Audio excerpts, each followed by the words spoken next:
When playing the opening phase of a chess game, we are used to typical advice such as control the center, develop your pieces quickly, and castle. In the endgame, we can also learn typical guidelines to help our play, including don't rush, activate your king, and rooks belong behind passed pawns. Let's take a look at some endgame positions and learn how to best handle each situation. One of the most important endgame guidelines is don't rush. In this position, white has two connected passed pawns and should win the game. Although black has no chances to win, always look out for your opponent's counterplay that could ruin your winning game. White decides to rush forward with b6. White has no sense of danger in this position. Notice the pawn on b6 is on the same diagonal as white's king on d4. Black now shocks white by playing bishop a7. Black sacrifices the bishop in order to enter a completely drawn position. Black is prepared to capture the b6 pawn, so if white captures the bishop with b takes a7, after king takes a7, white's a pawn will be captured on the next move.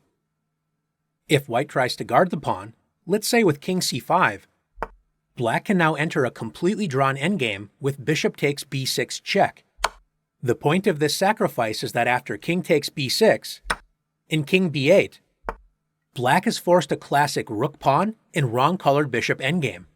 When you have a rook pawn, meaning a pawn on the h-file or a-file, if the promotion square is the opposite color as the bishop, this is a drawn endgame if the opponent's king can block the promotion square. Black's king will sit in the corner, moving between b8 and a8. There is no way to force the black king out. The game is drawn. Let's go back and see what white should have done instead. Since black has no threats in the position and is only trying to draw, white should be in no rush. One good endgame idea is to activate your king. White can improve the position of the king by playing king d5. And after black plays a waiting move, such as bishop g3, white plays king c6. White's king is very active and is ready to advance the pawns up the board. After bishop f2, should white rush forward and play b6? After b6, this would be a huge mistake because black can once again sacrifice the bishop with bishop takes b6, entering the same rook pawn and wrong bishop endgame. White simply has to prevent this trick by playing bishop to c5. White offers to trade bishops and win the king and pawn endgame. Black avoids the trade with bishop g3, and white is now ready to play b6. White waited to push the pawn to b6 until all of white's pieces were actively placed and when black did not have any counterplay. White is already threatening b7 check, followed by a7 checkmate. Let's take a look at another example. In this position, both sides have two connected passed pawns, and it looks like a difficult endgame battle lies ahead. With white to move, rather than rushing to figure out what to do, it is always useful to ask, what does my opponent want to play? Black could advance a pawn to a4, or develop the knight to c6 or d7. Notice that all three of these moves are on the a4 to e8 diagonal. White can completely prevent black's counterplay by taking over that diagonal with bishop to b5. By preventing black's counterplay, white's plan to advance the two passed pawns with the help of the king now becomes much stronger. Let's take a look at another position. In this position, both sides have equal material. White's bishop on c5 is active, and black's knight does not have a good way to move into white's position. You may think white's position is better, but one of the most important endgame tips to remember is that the king is an active piece. When most of the danger has been removed from the board, the king can become the strongest endgame piece. Notice that white has an unprotected pawn on a3, and black's king has a clear path to attack it. White's king, on the other hand, may have been safely tucked in the corner earlier when queens and rooks were on the board, but now it is poorly placed for the endgame. After king f7, black's king marches toward the weak a3 pawn. White tries to activate the king, and after king g1, king e6, king f2, and king d5. If white continues to try and bring the king to the defense of the queenside pawns, black's king will win the race. After king e3, king c4, king d2, and king b3, black will capture the a3 pawn and should win the endgame with careful play. Let's consider another defensive try for white. Instead of trying to move the king to the queenside, what if white tries to protect the a3 pawn with the bishop? After bishop e3, king c4, bishop c1, and king b3, it looks like white is hanging on after king e2. The power of the more active king is shown after king to c2. Black attacks the bishop, forcing it to move. After bishop d2, black wins the a3 pawn with king b2. Black attacks the pawn and also prevents white's bishop from returning to the c1 square. In the endgame, always remember, the king is an active piece. Let's take a look at another position. One of the most important weapons in the endgame is a passed pawn. White's pawn is only one square away from promoting.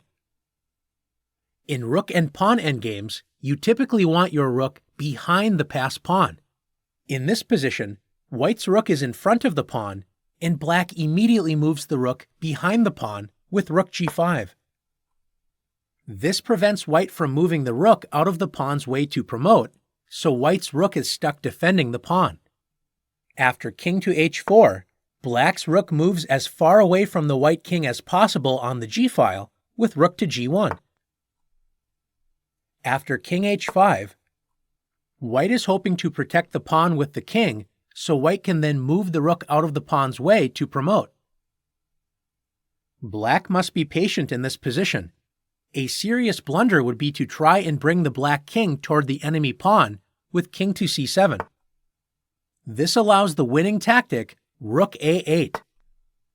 White is threatening to promote the pawn on the next turn, and notice if black plays rook takes g7, white wins the rook with the skewer rook a7 check. As long as black keeps the king on the b7 or a7 squares, rook a8 is never a threat. Black should now wait patiently by playing rook to g2, waiting for white to protect the pawn with the king. After king h6, white is ready to move the rook on the next turn to promote the pawn. But now black can begin checking white's king with rook h2 check. After king g6, rook g2 check, king f7, black continues to check white's king with rook f2 check. As long as white's king continues to protect the pawn, black's rook will also keep delivering checks. Once the king moves away from the pawn, such as king e7, black's rook returns to the g-file with rook g2, preventing white's rook from leaving the promotion square. White cannot make progress, and the game is a draw. Let's take a look at a similar position with one big difference. In this position, black's rook is now in front of the pawn, and white's rook is behind it. Remember, both for attacking and defending, rooks generally are much better behind passed pawns than in front of them. Rooks behind passed pawns have much more space to move, so a defender can use that space to check the enemy king and stay on an important file. When a rook is in front of the pawn, it has much less space available and often runs out of squares. After king h6, if black attempts to protect the rook with king f8, white has the powerful move rook f2 check. Since black's king must stay in contact with the rook, black plays king g8. And now white can win the game by playing rook a2. White is threatening checkmate on a8, and there is no good defense for black. After king h6, if black retreats with rook g8, white's active king marches forward with king h7. Black's rook runs out of squares to defend against white's pawn. Since king f8 loses to rook f2 check, after black plays rook f8, white wins easily with g7.